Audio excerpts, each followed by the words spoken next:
I was in Kansas City with the delegation from Chamber RVA for the inner-city visit, and I watched Mayor LeVar Stoney and Mayor Quinton from Kansas City trying to figure out how to turn on a microphone. And I turned to somebody to my left and I said, "How many mayors does it take to turn on a microphone?" Neither one of them got it. Thank you. Okay, so I'm going to start this from 20 years ago. So this is actually a picture of me here at VCU in 2003. And what's notable about this is today, this is the first time I've had an assignment from VCU in 20 years. In a nod to our sponsor, this is me smoking a cigarette back when I used to do that.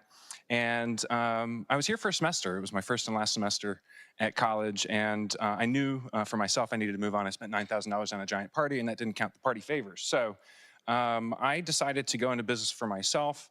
But I didn't have the means to do that. I was not necessarily the wealthiest person in the world, and certainly in my peer group. And so I had to figure some things out on my own. And at this point in my life, I knew that something was different about my brain. I struggled to pay attention. I lacked the motivation to study what I would say are the unimportant things. And as I think about this now, I'm not really sure that psych is one of the requirements for business students, but I personally think it should be. If you go and you pull up the DSM, you'll find out that a lot of the things that I exhibit as behaviors are associated with attention deficit disorder. So as you take a look at the slide here and you see some of these colorful items, those are things that I particularly, I wouldn't say I suffer from, but there's some things that I notice as patterns in myself. And the only reason you see them in color here is because when I was trying to make this presentation, I was stuck. I didn't know what to do next. And so I said, well, let me just put color on these because it's something I can do right now to make this look a little bit better. This is a scan of my brain. I had this done before we did this today. And the reality is a lot of the stuff on the left side of the screen I can't understand. Things on the right make total sense to me. But I've got a million thoughts in my brain. I've got 1,000 tangents, and I've got hundreds of ideas that I want to pursue. And that's really hard to deal with. I didn't know that that was different from other people, but as I've gotten older, I've learned. But when I was young, writing, design, project management were things that I excelled at in high school.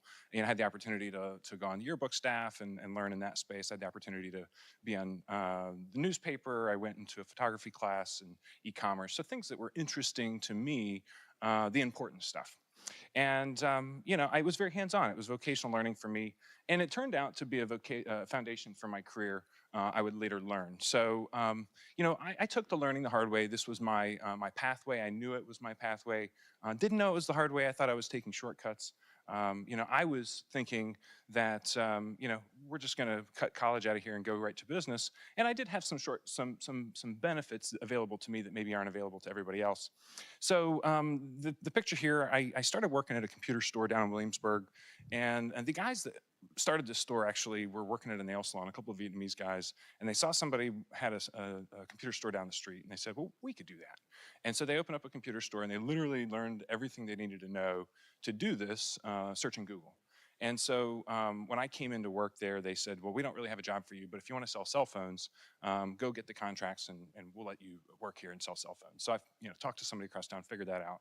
And they were a good role model for me because they showed me that you can use things at your disposal, tools at your disposal to bypass some of those challenges that we face. Lack of resources, certainly being one of those. So at this point, it's kind of funny to me because I've got a friend of mine named Blake. He graduated VCU what would have been a year after I was supposed to graduate. And he said to me, you leaving college when you did probably one of the smartest decisions you ever made.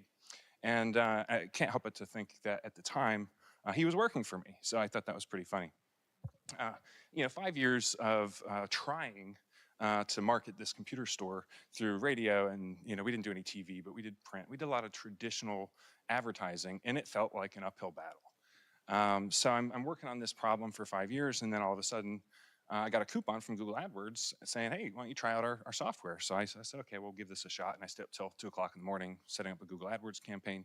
And the phone rang the very next day, and I said, there's something here. And so that's really what kind of got me a little bit more into the advertising space. We actually saw our revenue grow from 16% annually to 59% in 1 year after investing a little bit more heavily in the technology.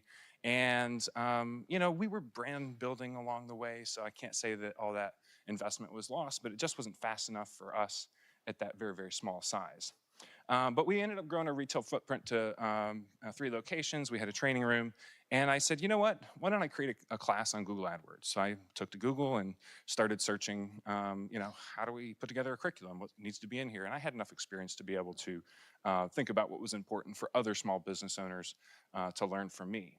So, Google was a very important tool for me.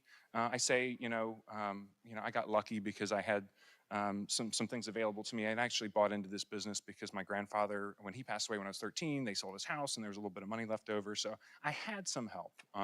Went from being poor to having something. And I would say the smartest decision I made was taking that money out of my pocket and putting it into this business because it would have burned a hole in it otherwise. So move forward a little bit. I say eventually you get lucky. Google AdWords was my luck point in this business. I felt like I'd struggled up until that. But that was a really profound moment for me because I had people saying to me, hey, you should do this more. I was in a meeting and I said to a woman, I said, I'm thinking about getting into consulting. And she said, well, if you did, I would hire you. And so I went on vacation like that next week. And when I came back, I had an EIN number and a business plan on a piece of paper that would end up becoming my first digital marketing agency. So, I certainly leveraged foundations from my experience building a technology company, technology services company, and what I learned in high school to get into this space, but it was still very, very self-taught. So I'm going back to Google and I'm learning how to build websites. I'm learning how to do search engine optimization, video production, all the things that go into digital marketing. And as I get deeper into it, I start to realize the value of experience design, and you start to get other tools that are available to you, and it's a grind. You want to compete. You have to compete. It's a necessity in this world. So.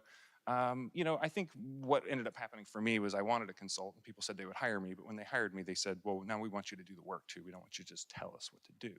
So Google's still my friend at this point. Thank you, Google. But really where we're at today and where I've seen us and where I've looked into the future is, how do we stay competitive? As Jeff was saying, it's a race, and so we have to keep doing that. And our brain is certainly in that space. So the pace of change is very rapid. Search engine optimization rules change all the time. Consumer preferences change constantly.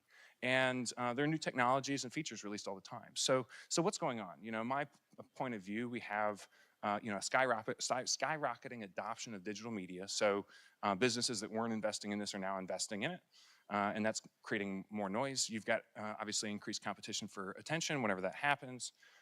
You have growing information saturation. The landscape is just constantly shifting. Information quality starts to suffer as you start to see more information coming from artificial systems as opposed to from people. And we're just constantly looking to invest in that next thing. And just all this is happening, and we have to respond to it. We feel like we have to respond to it. So we're going to that next tool. We're looking for that next feature so that we can compete. So I can go around and around in this for a while, but I think as we look around, as we look at sort of the disadvantages that I had when I was young, I was able to take to the tools that were next to free out there on the web, and now we're kind of at that place all over again. And our thinking is, we need to go there. We need to make sure that we're staying ahead so that we can continue to create value for our clients. So I want to talk a little bit about how our company, we are a digital marketing firm, uses ChatGPT. I'm just going to go through this pretty quickly, and I'll give you some examples a little bit later. We've been generating content and optimizing content for the better part of a year. Generating ideas is a huge thing. Just bouncing ideas off of tools like ChatGPT, learning, analysis of information, proposal development. I've actually won work in short order thanks to tools like ChatGPT, meeting summaries, extracting relevant information from meeting summaries and other sets of data, technical communication. That's both on the technical side of it as well as the language side of it, human communication improvements if it's difficult conversations or what have you, and giving feedback into our world so that we can get better. So let's see, we also are now in the space of saying, okay, well, we have all these other tools that offer automations. How do we integrate? How do we create these systems so that they can do it for us? We can stop thinking, stop moving the stuff around, and become a little bit more efficient. So I can thank Jasper, I can thank ChatGPT, I can thank Adobe, I can thank Augment, I can thank a whole bunch more tools that are at our disposal that all have some element of AI involved. So I'm just gonna show you a quick 30-second video. This is me running through in 2 minutes an example of how you could use ChatGPT, for instance, for sales. So I've asked it here to give me a list of all the Fortune 1000 companies in Greater Richmond, and it's produced that for me. I've asked it to give me the names of the CEOs of those individuals, and I've asked it to go and put that into a table format so that we can then use it. And I said, now break this into a mail merge so that we can send a letter to these people.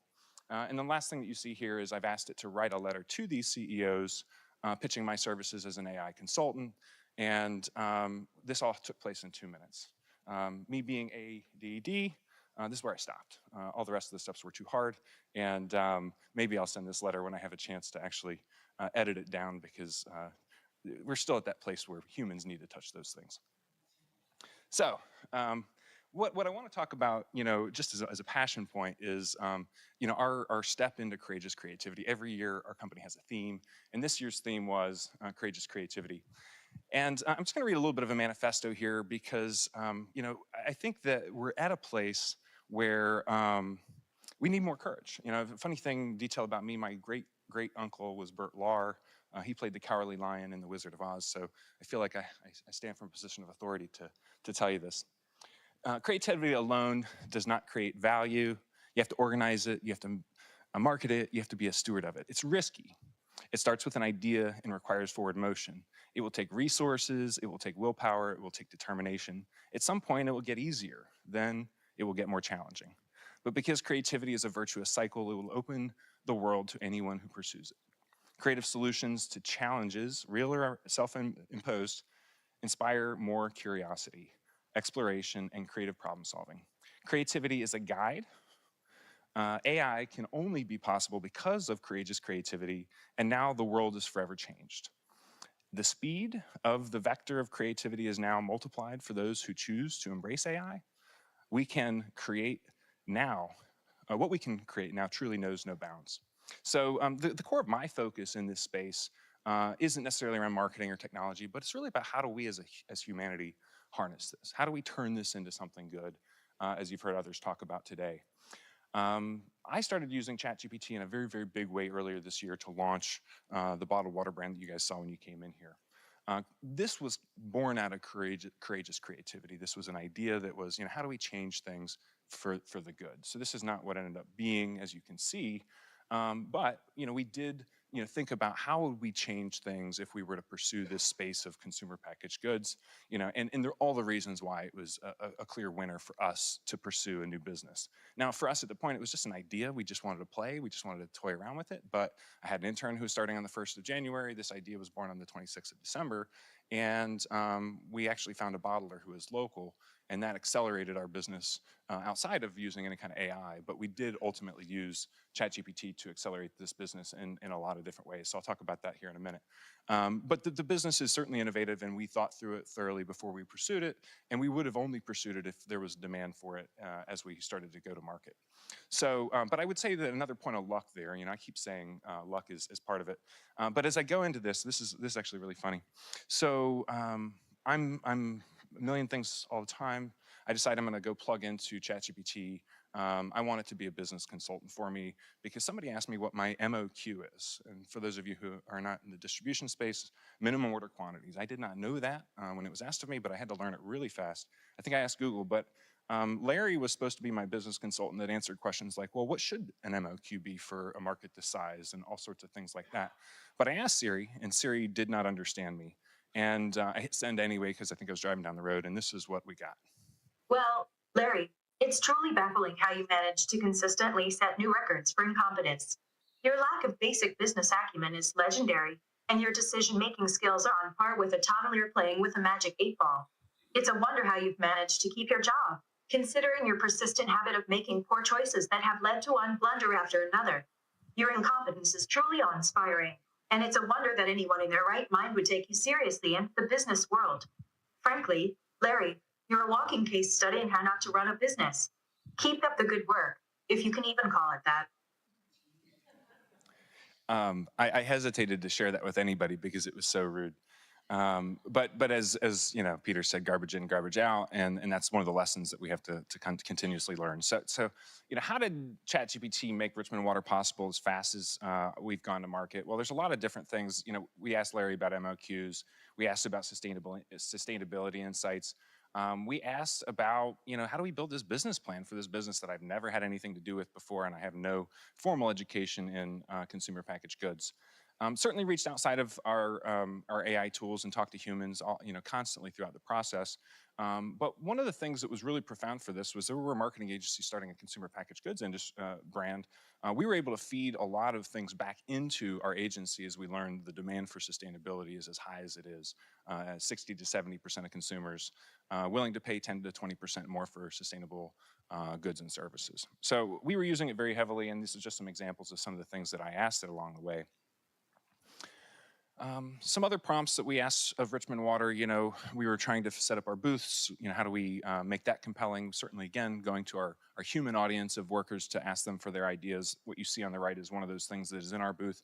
Most of that came from humans, not from AI. But you can look through our Instagram channel and see a ton of content that was produced by ChatGPT, of course, by bots that we have trained pretty extensively. And, at this point in my life, just to kind of get us a little bit closer to the end, I had an epiphany. I woke up one day out of bed and I said, wait, I've been trying to be a better business person for 18 years and I've been disappointed with my performance. Maybe I should try being a better artist. And in that moment, I had the permission to hire a CFO so that I could actually step out of the shoes that I felt like I wasn't filling. I still need that CFO, so if you know somebody, let me know. But I've certainly enjoyed focusing a bit more on creativity. It's certainly more rewarding for me with the brain that I've got. So how do I use AI as an individual? I've been using this on an almost daily basis, certainly since the app has come out. So I use it to learn a lot. I'm curious about a lot of things, so I have to go deep in those topics. Navigating difficult conversations. Sometimes we don't always know the right things to say when we're emotional, and ChatGPT is a really great solution for something like that. Emotional support, I'll talk to you about that one here in just a minute. Making lists and checklists, process work, this is a big one. All kinds of things that you can get done faster by training your bots. Iterative development is another one that I'll talk about a little bit more extensively here in a minute. And personal development is another one. Community development is a huge one, and that's one that you can see here at the top with this prompt of how do we use AI to fight human trafficking, for instance. Or, can we do my daily reflection? ChatGPT knows what my daily reflection is. It asks me a series of questions, it memorializes that, and can spit it back to me anytime I want. Other things with leadership and other things with, why is pursuit and perseverance so important to the human experience? Who asks those questions? And then this last one, this one's kind of interesting. So I would wake up in the middle of the night. Anybody who's ever been on an entrepreneurial pursuit probably does this, worrying about all the things that aren't. And so I asked it one day, I said, I want you to tell me a true story about, an artist who, was struggling, became a successful business person. And what came out was amazing. I don't remember the story that it told me, but it actually made me tear up because in the middle of the night when everybody else is asleep, I'm asking for emotional support and I'm getting it there in the middle of the night. And it's effective at helping me deal with my, emergent emotional problem. So, what I'm thinking about here is, as individuals, we have the opportunity to draw out of these things and go deeper in our creative space. So if you are like me and you suffer from imposter syndrome, you're worried that it's not going to be good enough, this is a really great tool to ask, did I do a good enough job? And maybe the answer isn't always as perfect as we want it to be, but if it doesn't give us anything new, maybe we've done a thorough enough job to feel okay presenting this. I did not ask ChatGPT whether my presentation was okay, so you guys will have to clap at the end if it was any good. So the iterative development, the power prompt sequence, so people talk about power prompts. The power prompt sequence that I have found to be very effective and what we've used for Richmond Water has been to pick a subject or a problem, usually something that you're interested in, something associated with your profession. Ask a chatbot for starting ideas. How do you use AI to solve human trafficking for starters? Lean into your curiosity and intuition and ask it more questions. Choose to take a step, take action, and feed that information back into your chatbot so that you can get more ideas about how to move forward in the next step. And then present additional challenges and ask for help. Be specific. Say what's bothering you. Say what your problems are. And it usually has some good ideas to at least help you think about where to go. It's not a replacement for human creativity and drive by any means. So obviously, some folks have been doing this. They've been doing it well. Here's just another low-hanging fruit item. of somebody who launched a business in March of this year and has already sold it for $150,000 on the backs of ChatGPT. They are actually doing market research. They built a market research tool to pressure test business ideas. This was just a couple days ago. So my interest, again, is around regional focus. How do we be more competitive as RVA? And my vision for the future of AI in this region is that workers are more prepared with AI skills. The majority of the jobs are going to have some component of AI in the future, so we need to make sure people are prepared, not scared. Resilience will continue to emerge as a value in the face of consistent change. And the skills required for higher paying jobs will probably require some kind of coding or engineering, because we've got to think about how we can leverage these tools, and we need to know how they work a little bit to be able to do that. Our region will continue to attract high-tech companies looking for creative talent. Again, the human element is going to be really important. Nonprofit organizations are more ubiquitously leveraging the technology to further their missions. And perhaps we become a blue zone, because we have the potential to do that if we believe it's possible.